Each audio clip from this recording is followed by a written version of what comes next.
الملعب لمحمد المسلماني.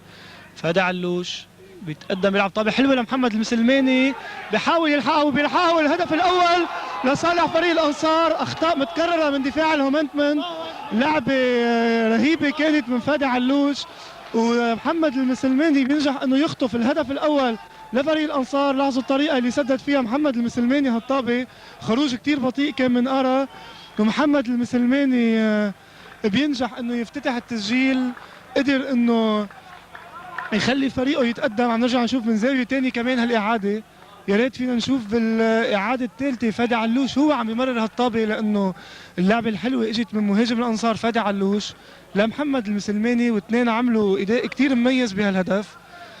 فريق الانصار بعد 21 دقيقه هون ديفيد الحركه الطبيعيه له بيقيس فشخاته قبل ما يسدد،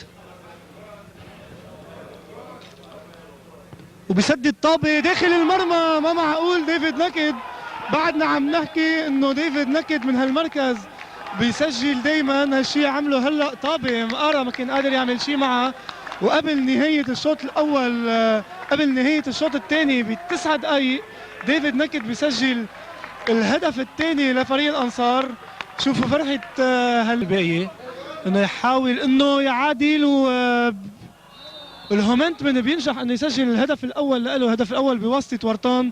طابه كانت قطعت خط المرمى مع خطا كبير من دفاع الانصار، طابه قطعت خط المرمى، حكم الراي اشار لها، وبسرعه فريق الهومنتمن بيرد على هدف ديفيد نكد بهدف لورطان.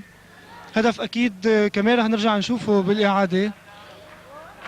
الهومنتمن